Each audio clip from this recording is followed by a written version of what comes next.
Hi everybody, welcome back to my channel. My name is Oma Talani and I am the She in She's Tech. On my channel, I'm currently doing a segment, the Intentional Challenge. This Intentional Challenge is here to help you have clarity in your views, your visions for 2021 as we close out 2020, which we all know was a heavy, impactful year. We want 2021 to flourish. All the seeds that we grew this year, we want them to flourish. So my intentional challenge should help you get there by helping you realign your focus, realign your everyday duties, and just overall have a better energy that you're putting out into the world. Today, we're going to talk about self-awareness. To some, intentional living is more so self-directed. It's understanding that, they can and they're enough.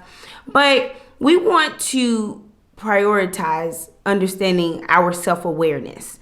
The list can go on and on and on about what self-awareness really means. Self-awareness is about having a conscience or knowledge of your own character, your feelings, your motives, etc. Personally, I believe self-awareness is the key to being intentional. Self-awareness is not weird, nor is it a spiritual term. No, self-awareness is a defined, conscious view of yourself, your feelings, your motives, etc.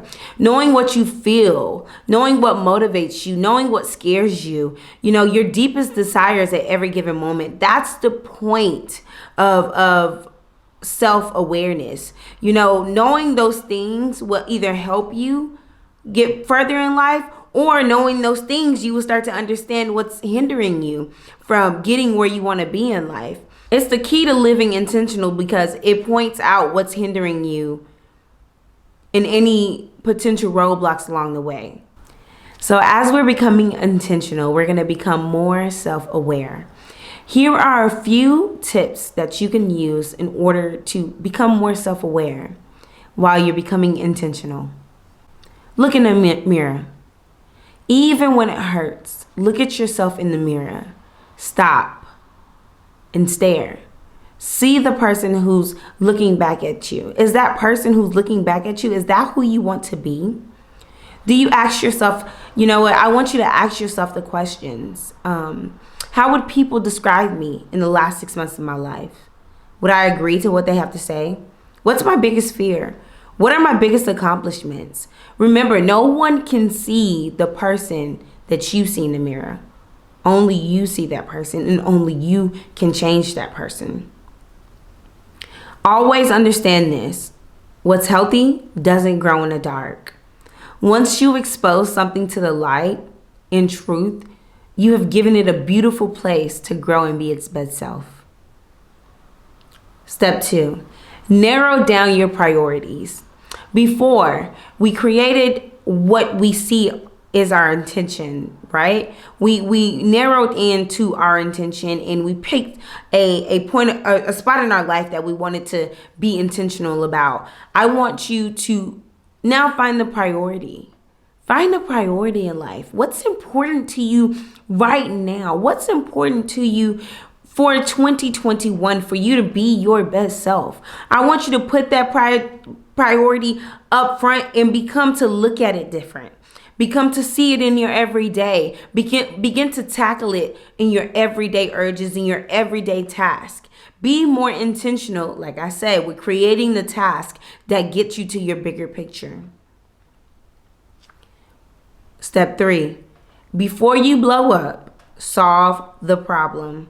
In the season where we're currently facing our innermost fears, desires, and motivations, we get triggered. We have conflicts, conversations. On the other hand, we may just have a coworker who decide to say something at the wrong time on the wrong day, and it just rubs us wrong. Before you explode, ask yourself, how am I responding? How am I going to react to this? I determine how the outcome of this conversation is going to go. Remember that, and that will get you so far. Be self-aware of self-preservation or your survival-like instincts. in responses. Use moments like those to reflect. Ask yourself, why do you feel the way you feel? Why are you here? Why does that hurt you so much? Addressing those feelings is key to success in finding out who you really are. When the work becomes difficult, remind yourself of this truth. This work that I am doing is the most sustainable thing I can do because I take myself with me wherever I go. Self-awareness is key to being intentional. I really hope you guys enjoyed this video today. Short, sweet, keeping it simple. Let me know what your intentions are. Let me know if you're being successful. Let me know if you're in my challenge. I would love to hear some feedback. Thank you. I would like to give a special thanks to Miss Jackie, a co-host on Table for Nine podcast. A lot of my information today was because I was inspired to add it to my actual challenge of being self-aware, understanding that you have to be self-aware in order to be intentional. Thank you, Miss Jackie, if you ever see this.